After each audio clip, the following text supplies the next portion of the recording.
Showdown in the east. Ukraine's military is bracing for a deadly fight in the region. Russian forces are shifting their focus to the Donbass region. The U.S. military says President Putin named a new war commander in Ukraine. He took several top positions before being placed in charge of the Russian troops in Syria in 2015. Up to now, Russia had no central war chief on the ground. And today, Pope Francis called for an Easter truce in Ukraine to make room for a negotiated peace deal, highlighting the need for leaders to, quote, make some sacrifices for the good of the people. That message coming as we learned today the death toll climbed to 57 from that rocket attack on a crowded train station in the east of the country. Philip Crowther is reporting for NewsNation in Lviv, and he has more on today's developments. Philip.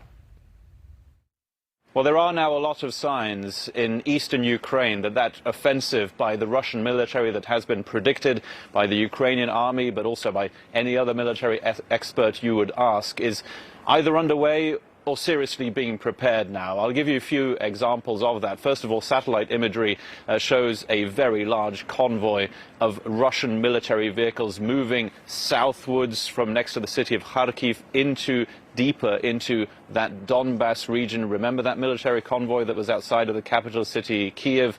Well, it looks a little bit like that. We've also heard from the governor of the region where the city of Dnipro is. He says that city's airport has been hit by 2 missile attacks. That airport is reported to be destroyed. Now, interestingly enough, Dnipro is not in that Donbass region in the east. It's just west of there, maybe giving us an indication of how much territory Vladimir Putin's Russia really wants to control as quickly as possible. The Ukrainian military also telling us that there has been continued shelling on the cities of Kharkiv and Mariupol. That's not a surprise. They are both still controlled by the Ukrainian military, but maybe only just in some cases. The Russian Defense Ministry says that it managed to attack the Ukrainian air missile defense system in some places.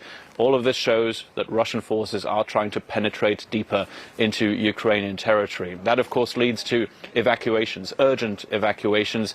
And the news here from here comes that there haven't been all that many successful evacuation corridors, actually, over the last 24 hours.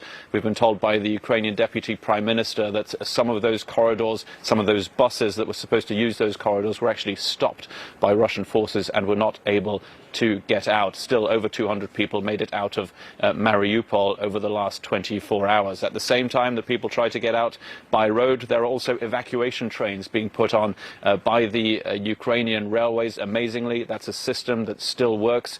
You remember, of course, that attack on the train station by what is presumed to be a Russian missile in Kramatorsk. There are train stations around there from which people are still able to escape the east by train, coming to places like Lviv here that is considered relatively safe here in western Ukraine. Rudabe.